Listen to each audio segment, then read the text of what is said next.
اللہ من الشیطان الرجیم بسم اللہ الرحمن الرحیم وَاذْكُرُوا نِعْمَةَ اللَّهِ عَلَيْكُمْ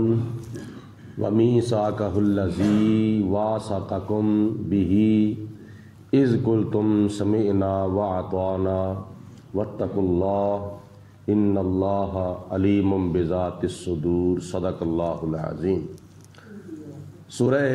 مائدہ کی آیت نمبر 7 ہے، جس میں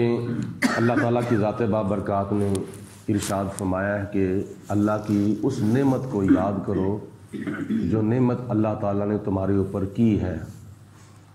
گزشتہ آیت میں اللہ تعالیٰ نے نعمت کے مکمل کرنے کا ذکر فرمایا تھا کہ میں تمہارے اوپر نعمت کو مکمل کرنا چاہتا ہوں،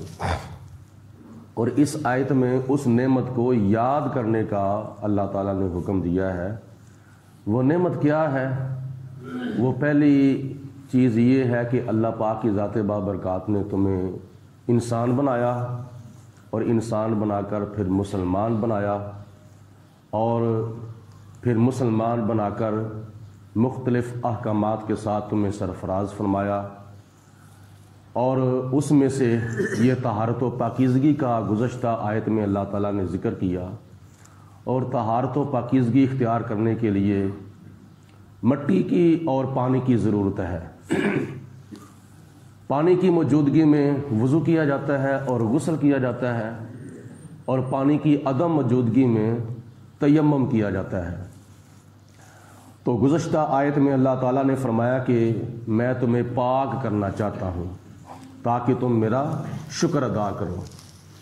اور اس آیت میں اس نعمت کی شکر گزاری کا حکم دیا گیا ہے کہ اللہ پاک کی ذات بابرکات کا شکر ادا کرو جس نے تمہیں مسلمان بنایا اور تمہیں ایمان عطا فرمایا، اور تمہیں اپنے پیارے حبیب علیہ الصلوۃ والسلام کا غلام بنایا، اور ساری زمین کو خدا نے تمہارے لیے نماز پڑھنے والی جگہ بنا دی۔ مخصوص جگہ تو مسجد ہے، لیکن بامر مجبوری شرعی عذر کی بنا پر جہاں ٹائم ملتا ہے گھر کے اندر یا سفر کے دوران وہاں بھی نماز بندہ پڑھ سکتا ہے، ورنہ پہلی امتوں کے لیے عبادت کرنے کے لیے جو جگہ مخصوص کی گئی تھی چرچ یا کلیسا وغیرہ،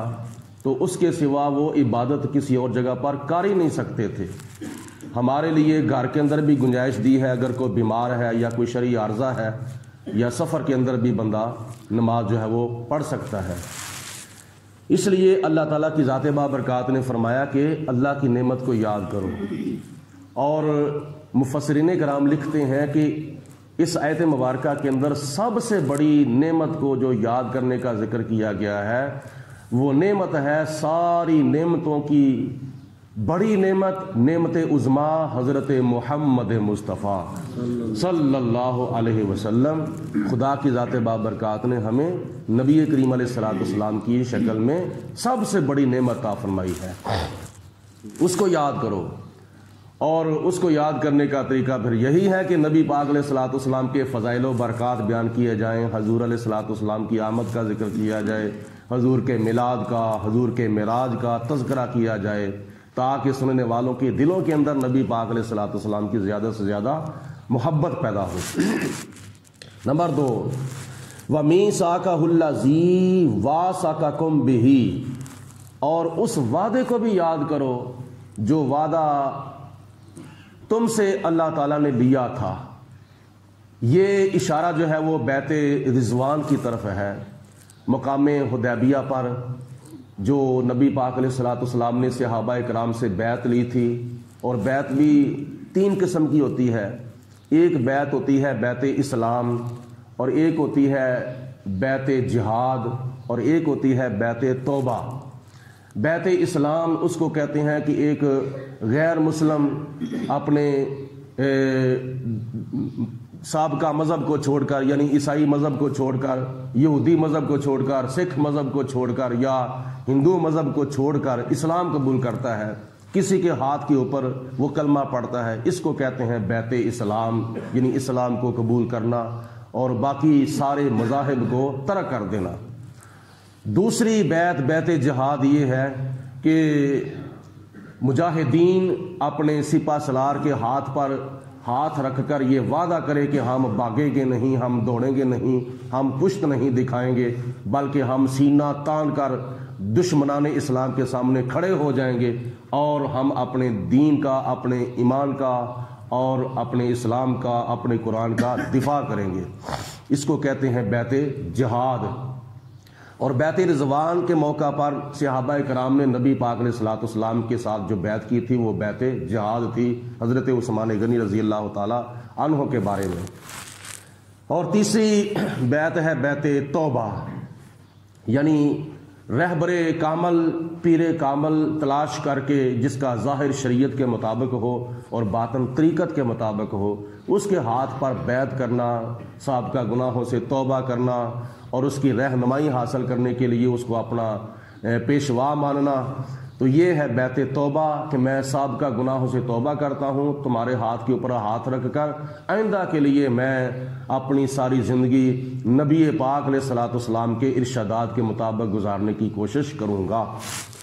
اور خدا کی ذات بابرکات نے دیکھو کیسا نبی پاک علیہ الصلوۃ والسلام کے ساتھ محبت کا اظہار فرمایا ہے، وَمِيثَاقَهُ الَّذِي وَاثَقَكُم بِهِ، اور اس وعدے کو بھی یاد کرو جو وعدہ خدا نے تم سے لیا تھا۔ بظاہر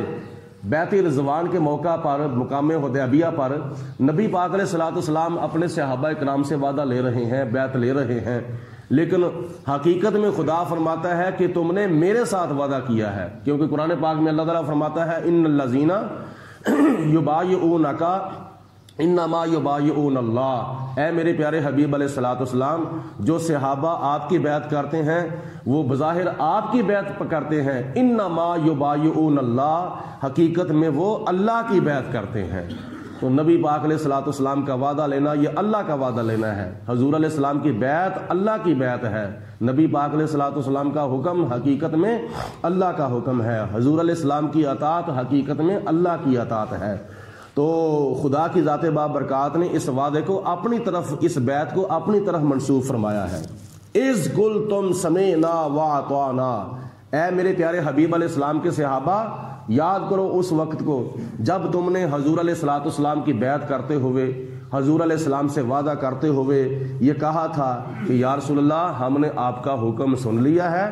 اور ہم نے آپ کا حکم مان بھی لیا ہے۔ مطلب یہ ہے کہ ہم نے آپ کا حکم سنا ہے، اب ہم آپ کے حکم کے اوپر مکمل طور پر عمل کریں گے۔ واتقوا اللہ، اور اللہ تبارک و تعالیٰ کی ذات سے ڈرتے رہو، دن رات، صبح و شام، خلوت اور جلوت میں، ہر وقت اور ہر جگہ پہ خدا سے ڈرتے رہو۔